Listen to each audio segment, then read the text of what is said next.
introverted noise. Hurry up, Daddy. Let's do it. Rolls out to the right. 5 seconds to go in the first half. Dante fires deep to the left. Moss caught it at the 11, but now he pitches it to Mo Williams. Touchdown! You gotta be kidding me!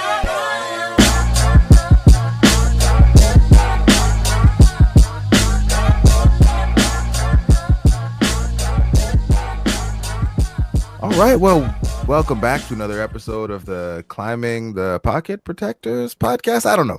It's Climbing the Pocket. It's Pocket Protectors. I'm your host, Jayson Brown. You can find me on Twitter at BrownJayson, and I'm here with a mixed crew, figuratively and literally, I guess. Yeah, got the good doctor, got Luke, and I got Sexy Prince here, and we're gonna talk some football. We got really don't have show notes. We were just kind of talking offline and decided we were going to hop on for a little bit here, at halftime to get some of these takes recorded, because the fan base seems to be in a strange spot following this this loss to the Saints. Listen, if you would have listened to us, you would be in an expected spot.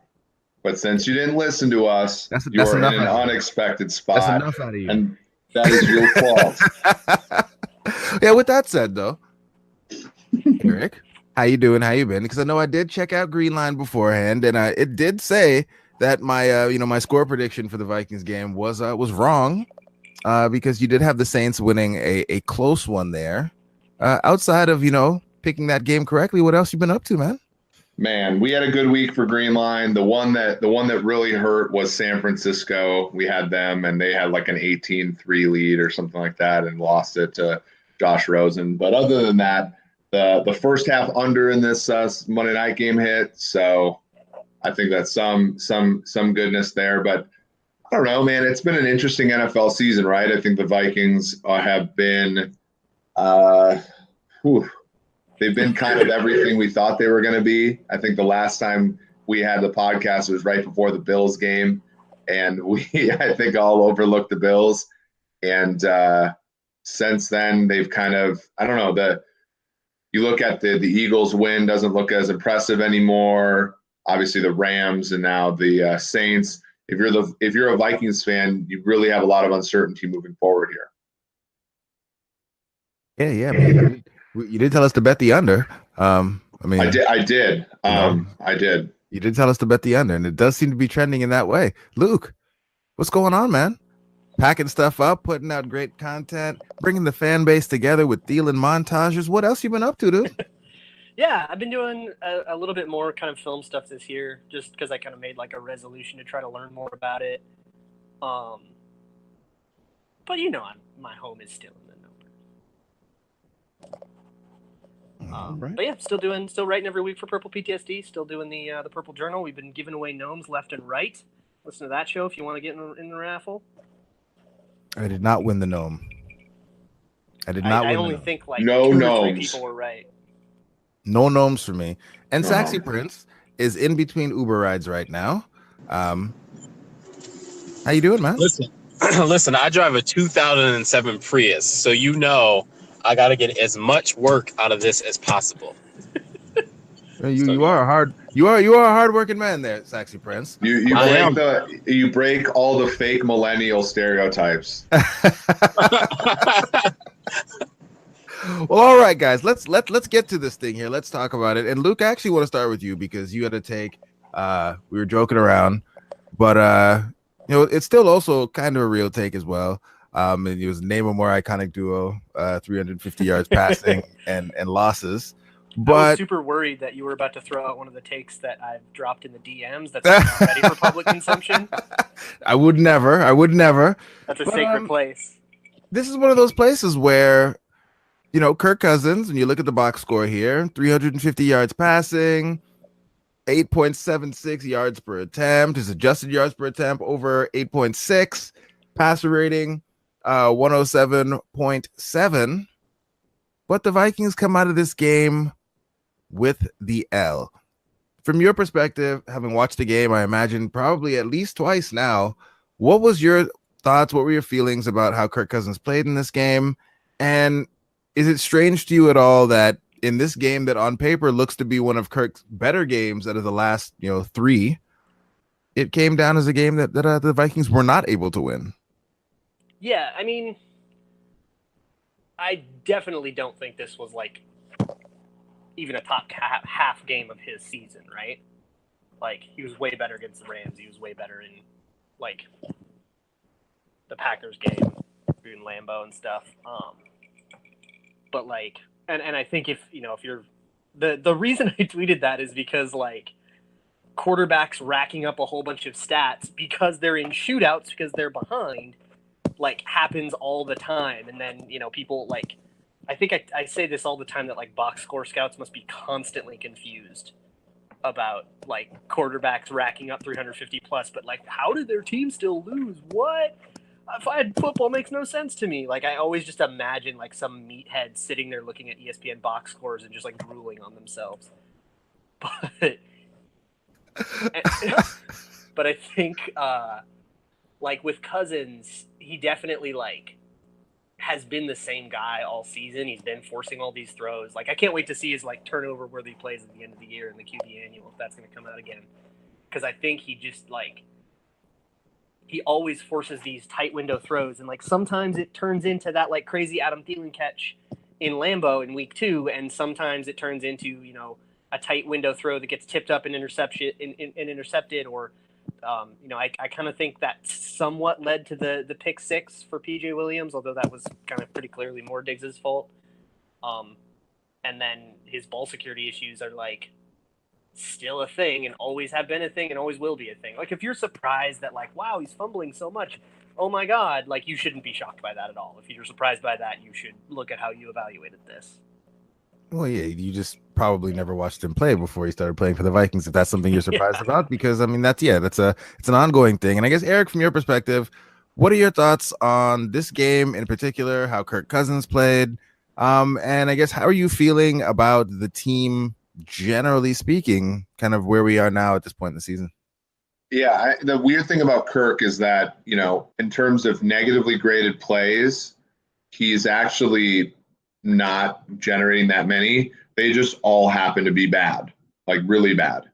So from the perspective of, like, a play for play basis, like, Mitch Trubisky throws, like, really bad passes consistently. Kirk Cousins throws bad passes about half as much, but all of those bad passes, it seems, are turnover worthy. So that's really, like, strange. I think that a lot will regress. On the other hand, he's facing a lot of pressure. And his passing, like, at halftime of yesterday's game, he was 7 for 7 for 115 yards when pressured. And I think a lot of that has to do with the fact that he can just put it in the general direction of Stephon Diggs and Adam Thielen, and he's going to see a good outcome. And I wonder, like, how much of that is going to continue, because obviously, like, supporting cast regress more than quarterback play.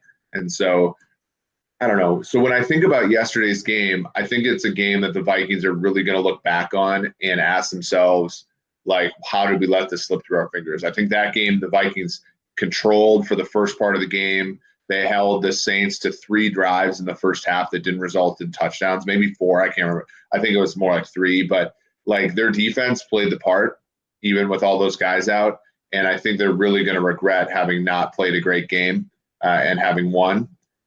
But moving forward, I think if you take the Saints and the Rams out of the equation, the Vikings very well could be the 3 seed in the NFC. And I don't think it's going to be that difficult. Green Bay looks profoundly beatable.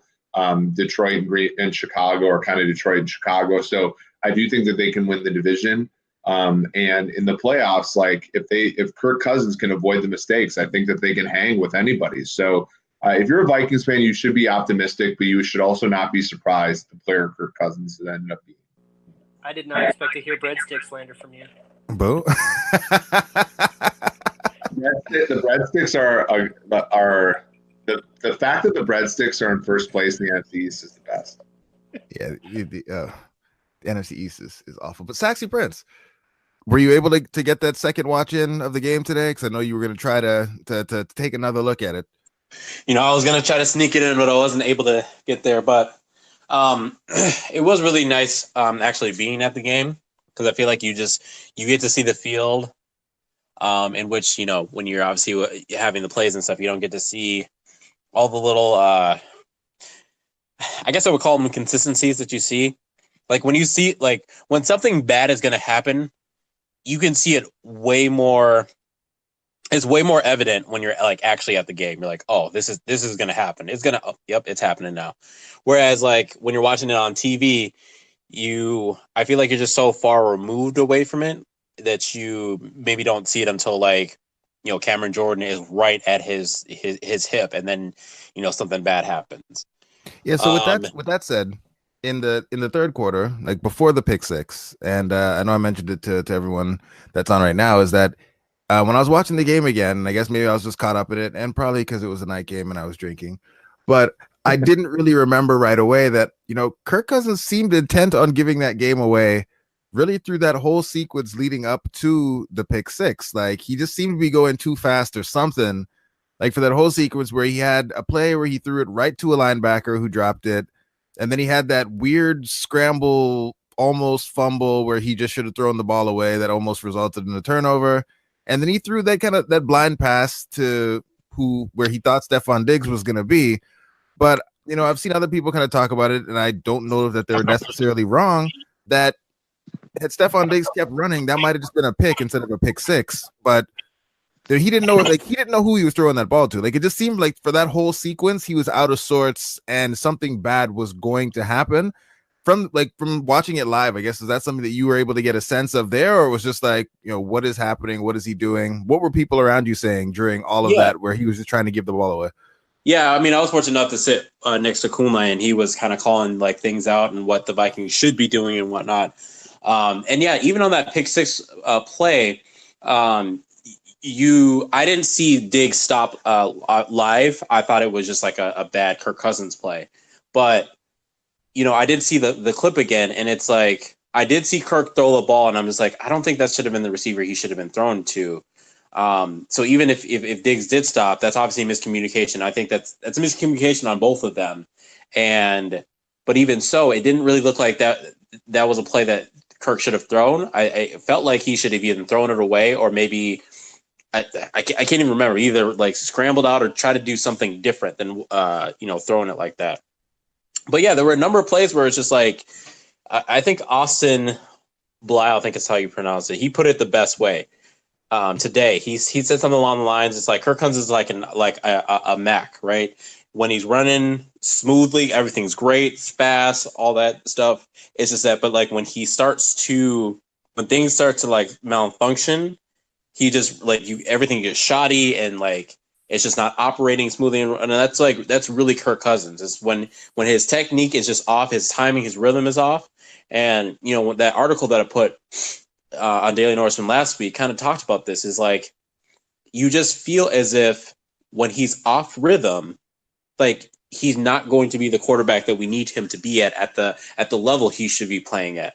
And it like one suggestion I have is like Kirk is going to need to spend like the entire offseason just like playing off rhythm so that he can just like really get it ingrained into his system. Because I feel like he's maximized the amount of talent that he can have playing on rhythm. Now it's at the point where it's just like he's so good at that, but he's not good at the other stuff, which I think is just as important with the improvisation and throwing off rhythm and having little hitches when that the blitz is coming from a certain place. So Luke, has AI technology progressed to the point where they can reprogram Cousins to do these sorts of things in an off season? No, Elon Musk is on it though. I think they do have like some AI stuff where like a guy can go through and simulate those situations. The Phil Mackey on the Vikings event line said, yeah, he's the kind of guy who's like, you get the blue screen every once in a while on your laptop where it's like going smooth and all of a sudden it just like aborts everything, which I think is pretty sage.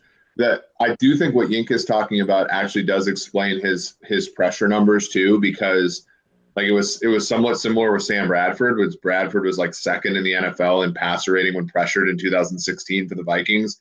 It's like when you don't feel pressure, like there's a good side of that often where you just like stand in there and make throws, and you don't get rattled because you don't like know any better. I do think that's somewhat Cousins as well, right? So that's going to be a bad thing when pressure comes at like sort of the wrong time for them, which it does on occasion against the Vikings.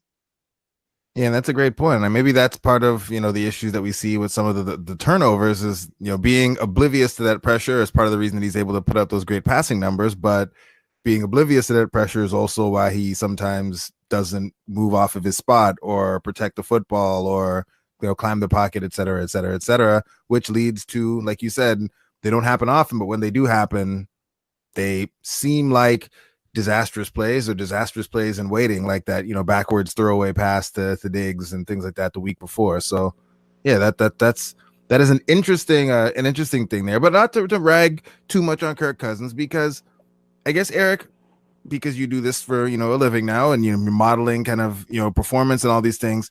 When you look at this game, taking the final score kind of out of it, when you look at how the Vikings were able to play on defense, the amount of yards they were able to gain versus the amount of yards the Saints were able to gain, like going forward, like how does that play out kind of as you're modeling the rest of the season and looking at kind of the strength of the Vikings team as you project them forward?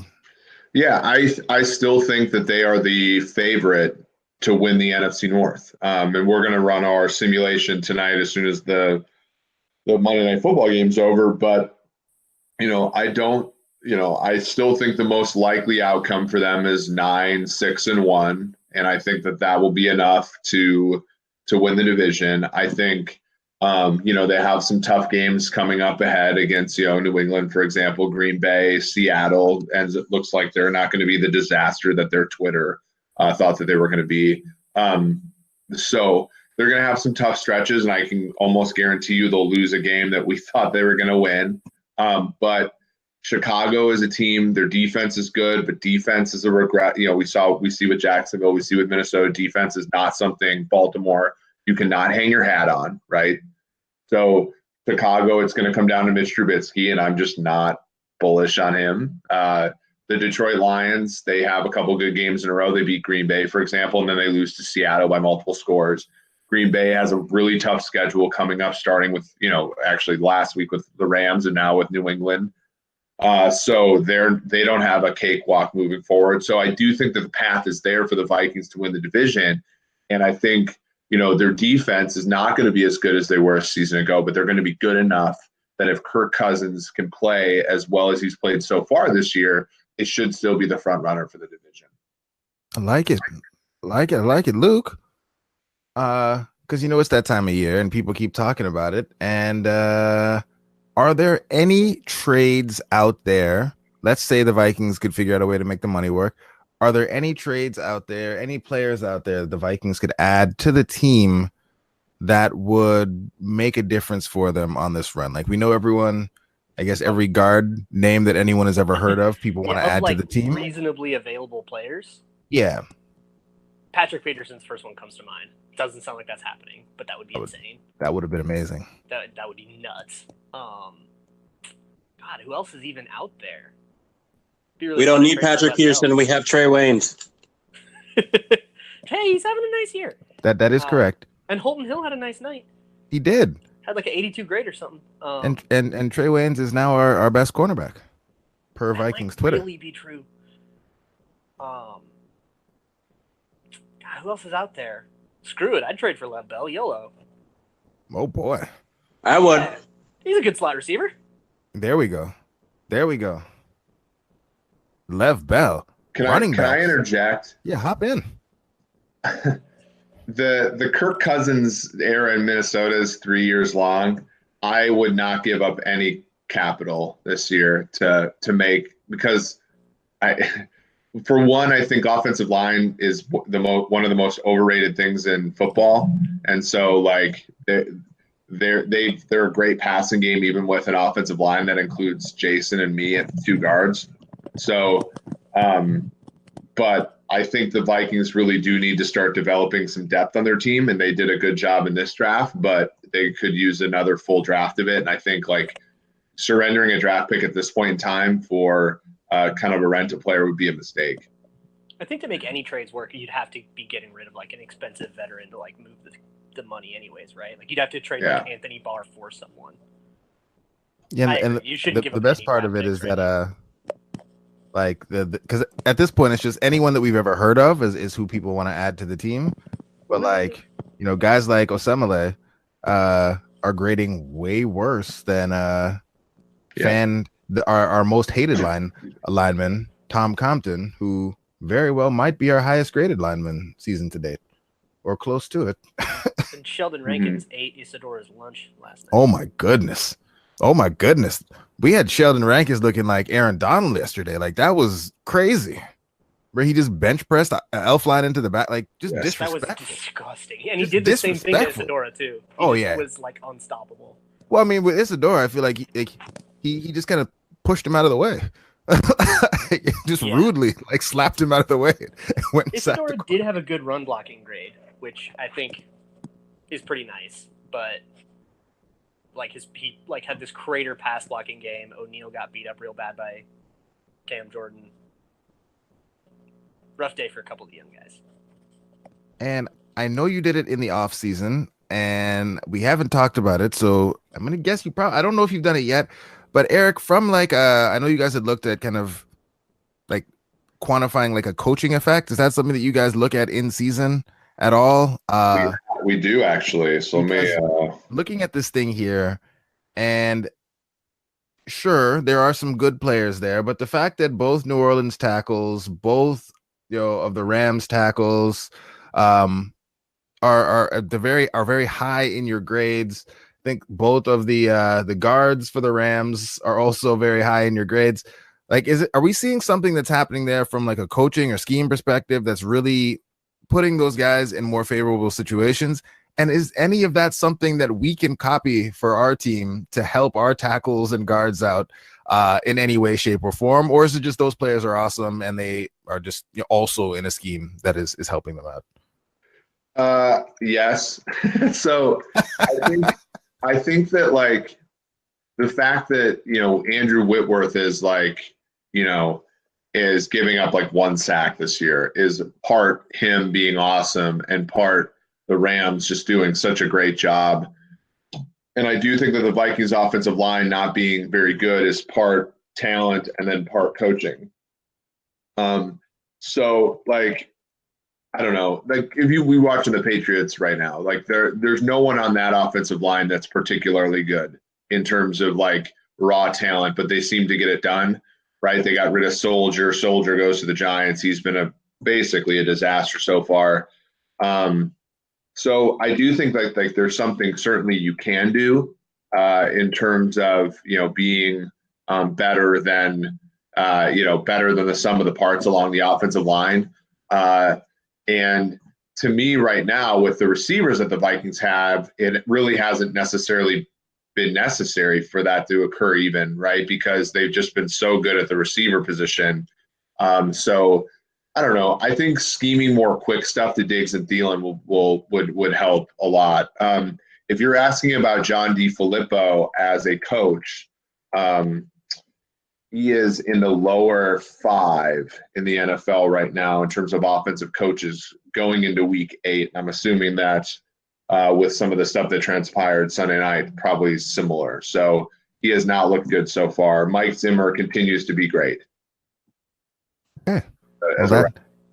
It's always nice when the numbers align with your anecdotal feelings about how things are going. Because Luke, from your perspective, like what is it that you might want to see a little bit differently from the Vikings offense? Because it does feel like they get stagnant at times, and that with the players that we have, I'm not gonna lie, I'm a bit of shock that the Vikings offense that we have this year, with the receivers that we have and the quarterback that we have, is less explosive than the Vikings offense that we had with both Case Keenum and Sam Bradford. Like that's something that I would not have put money on going into this season. Yeah, I think in terms of like the play calling, at least just on the point of coaching, I think one of the biggest like gripes that I have is the directional running, because like they've run up the middle a whole lot, and I just don't feel like that's the way to gain yards. Especially they had Dalvin Cook running up the middle, and he's like an outside zone running back. which is insane to me. And I think there's a little bit of a situational issue. I think they pass in short yardage situations way too often, which I know that like the analytics is like all about run hate, but the analytics also says that running in short yardage situations, 3rd and 1, 4th and 1, stuff like that, running certain plays like power, certain off tackle, spreading the defense out. Yeah, spread the defense out and run power. That like always works, or QB sneak always works. And we even saw it last night. We saw them. I think they attempted like a 15-yard pass on 4th and 1. I think part of that was Cousins misread that play really bad, and he actually had Kyle Rudolph wide open for an actual touchdown. But that's a different thing. But like I think some of those lessons like haven't quite been learned yet. But like I'm proud of them for going forward on more 4th downs. We're getting there. But there's just some things that like they just haven't learned. Can we pause for a second and talk about Kyle Rudolph, by the way? Like, is he just not going to be productive this year? How does that work? I'm not allowed to talk about Kyle Rudolph. I didn't even realize something was different about him. Is he having a different year than he usually does? I have no idea. Let's look him up here. What's going on with Kyle Rudolph? I mean, the last that I heard about Kyle Rudolph was that he was amazing. He was top 10 in the league for yards after catch at the tight end. Yeah, he was killing it with the yak. That no longer appears to be the case, though. Making people want to yak. No. Go over here. Where is it? Where? Oh my goodness, this is not good. Is he not on the first page? Oh no. The libs have been owned. Oh no. Maybe I need to set my minimum targets. 27th in the league in yards per route run. Yeah, that tracks. Oh my. Oh no, we need to give him some more targets. Let's go with people with a minimum of 20 targets. There we go. He's tied for 14th with 4.8 yak yards per reception. Interesting. He's right. He's tied with Nick Vanette, and actually one spot by 0.1 ahead of Jordan Reed. Nick Vanette is a generational talent at the. Also, don't tell Miles that Rudolph has more yak per reception than Trey Burton. Oh no. Ooh. Yeah. From a yards per route run perspective, he's been on a steady decline since 2016. And 2011. In 2016, I didn't go that far back. I'm too lazy. But in 2016, he had 1.56 yards per route run, which is decent, ranked 19th. Sorry. He's ranked like 27th, 28th since then. So, and I think that might actually be like the 27th or 28th best tight end in the league. I feel like his yards per reception has been 10 like every year of his career. Like exactly, like 9.8 for his career. He's at 10 right now. He's like either 9 or 10 every year in his, like he's the exact same dude all the time. Just sometimes he gets more volume than other times. I mean, 2016 was just like his best volume year, right? Yeah, but I don't think anything about him was any different. He just got some more passes. Like Luke said, like yards per route run weren't great. It was like 19th. It was fine. He's fine. It's fine. The top 5 tight end in the league talk has calmed down just a little bit. Well, we do have a top 5 tight end. It's just not Kyle Rudolph. Yeah, you're right. You guys are out of control. They need to get him more involved. More involved. Oh gosh. Oh man. Offensive pass interference like it's their job tonight. Oh yeah. What did you have on the second half? A wide receiver just can't get a break tonight for the pass. I don't have the game on. I just unless you played in the NSIC, we're just not giving you any love. Did you know that Thielen played in the NSIC? I was not aware. Of that fact. That he also was an undrafted player. Not only undrafted, but was not invited to. He had to like go to a tryout. My goodness. Brady just on the money to your guy Josh Gordon. Yeah, Brady right now, and I'm rerunning my numbers since Luke helped me find a Luke and Yinka both immediately called out the same thing that made me go back and look at my spreadsheet. They're like, what is Oakland and Dallas doing there? And I was like, that is a good question. Let me go. Oh, I did not lock that cell in the formula. We did so Peter King does his like football morning in America thing, and we we supply him with some numbers and stuff. Amari Cooper, John Gruden is actually like calling a pretty damn good like game for the Raiders. Amari Cooper was like open like 15% more than he was a season ago. So like I think they're executing the tank extremely well, because like they were up like 8 on the Indianapolis Colts and really made it look like they were trying to win, and then Colts like dump trucked them at the end. It was great. Yeah, Marlon Mack was playing off my fantasy team really well. You got to give them just enough hope before you go and just lose all your games. You can't just like go out there 0-6 Vikings on it. You have to try. That was the beauty of the Cleveland Browns over those first few years of Hugh, which was they just find really heart-wrenching ways to make their fans think they were going to win before losing in some ridiculously stupid manner. I call it Hughesing, but oh my goodness. Saxy Prince, was there anything else we needed to talk about? Because I know before you were upset that we were like getting all the takes in the group message and not coming on to record. Did we cover everything we were supposed to cover? Yeah, I mean, I think so. I know that we had talked a little bit as far as we got into it a little bit on the pod, but like just QB pressures and how unstable a metric it is, but how it's kind of like over the last couple of years been a relatively stable measure because of the two guys in which these quarterbacks have been passing to, Stephon Diggs and Adam Thielen. So I mean, it's sometimes we just like need to give some of these stats a little bit of context, before we're spitting out there, because we're saying like, oh, Kirk Cousins doing fantastic under pressure. It's like, well, he is throwing to probably the most, throw accuracy erasing type wide receivers in the league right now. So I mean, even with the pressure rates that he's receiving, and not to say that he hasn't been playing well under pressure, it's just that do we continue to give him that much credit and not give credit to guys like Stephon Diggs and Adam Thielen, who are playing well above what most of the wide receiver duos in the league are playing? Well, I think that's the huge thing, right? Like that's why it's not a quarterback.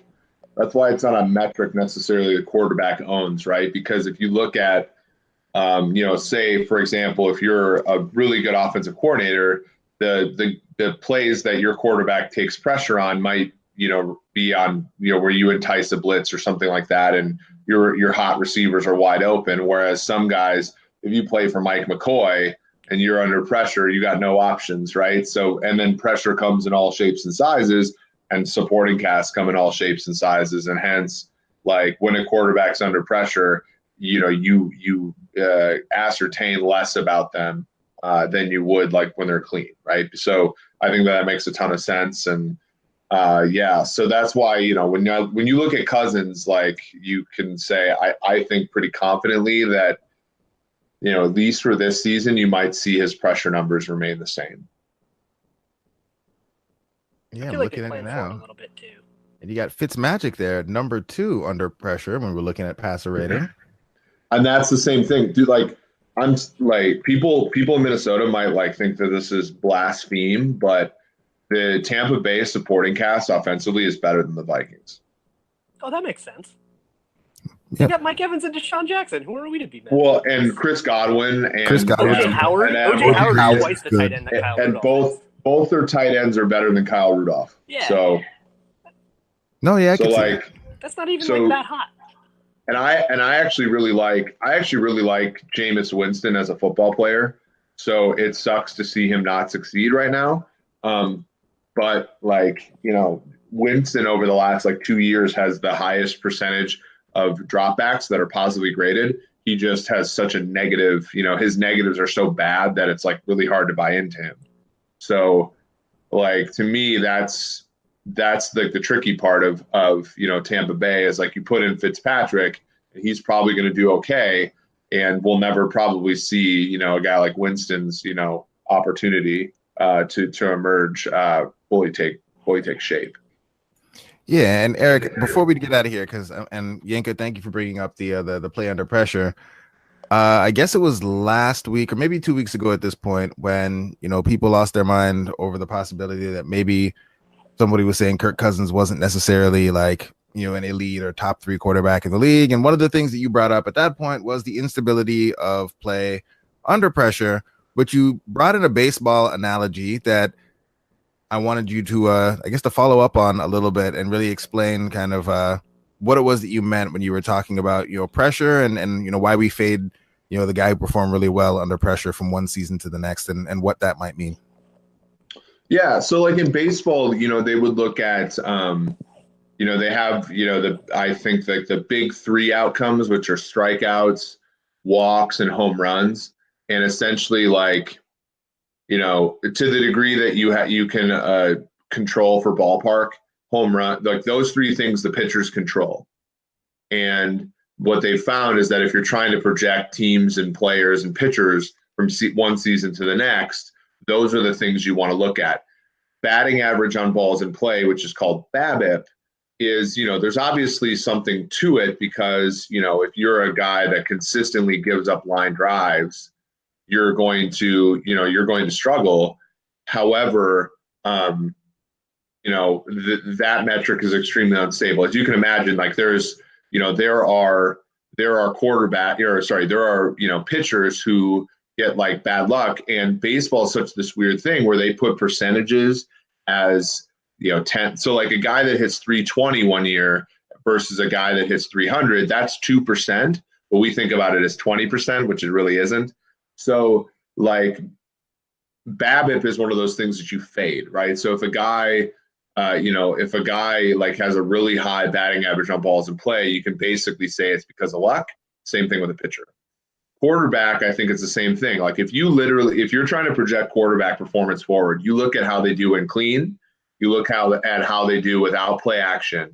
And you basically, if you assign them league average or maybe like offensive adjusted league average on pressure and play action passes, you'll probably do a better job projecting them moving forward. And we've seen that than if you actually took their ability, what they've done historically, under pressure or with play action. That's what people have seen in baseball too. It's like you just give a pitcher basically a league average BABIP, and you pretty much do a better job projecting them forward than like seeing if they have any signal on how they do in batting average on balls in play. And I'd just add that if you do that with Cousins, you get like the 9th or 10th best quarterback in the league, which is pretty good. Which is funny because that's where my stuff says that yes, he's coming in right now. He's about the 10th best quarterback in the league relative to a supporting cast. Like everything that you want to be looking at for exactly all of those reasons that you just mentioned, Eric, pretty much puts Kirk Cousins in the same place, 9th or 10th. So when people are like, is he elite or is he a top 3 quarterback? That's when you kind of scoff at it. But that doesn't mean you're like, he's bottom, 5 or anything like that. You're not like a hater. He's 9th or 10th. He's comfortably at the top of tier 3. The Kirk Cousins thing is a really nice barometer for how much nuance you're willing to accept as a football fan, because Kirk Cousins is simultaneously overpaid and good. Yes. Yeah, wow. He's overpaid and good, but he's not great unless you're talking fantasy football, which is something different. Trading Dak for him in the offseason has paid off.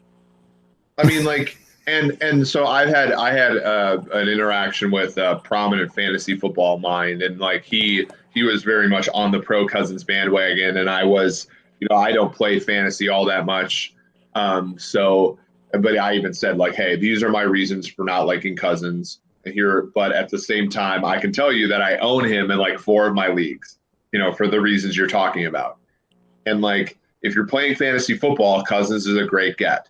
If you're playing, if you're the Vikings, Kirk Cousins over Case Keenum, if money was independent, is a great get, right?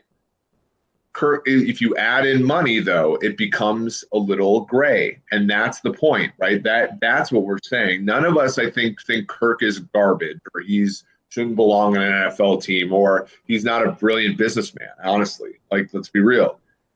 But the thing that people need to realize is that I think, and that's my personal opinion, is that he is simultaneously a good quarterback who is overpaid.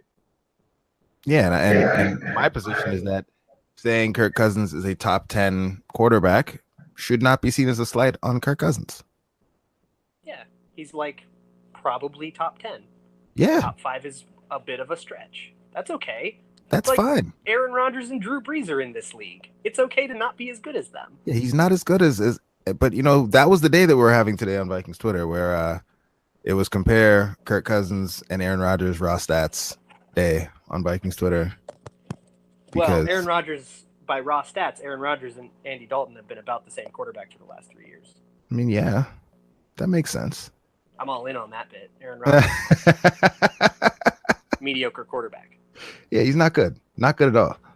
Not good. Well, all Aaron right. Rodgers, Andy Dalton, interchangeable. And which is to say, I've come around, because there was a point in time where I thought that Kirk Cousins and Andy Dalton were like the exact same quarterback. And now, having looked at things here, I think that Kirk Cousins is better than Andy Dalton. But at the same time, though, right?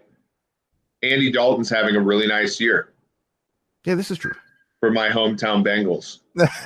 I mean, like, Andy Dalton is capable of winning a 37-34 game where the other team's offense plays out of their mind. So in that respect, like, you know what I mean? Yeah, they're in the same tier for sure. Where like in 2015, you saw if you put everything that Andy Dalton needs around him, he can play like an MVP level player. Like, correct. When you have a healthy Tyler Eifert, AJ Green, I think it was that Marvin Jones? Was he still there then? I think that was the Marvin Jones year, and a good offensive line. Mohamed Sanu, Tyler, an offensive line that's good. I think that's really been the difference too for the Bengals this year.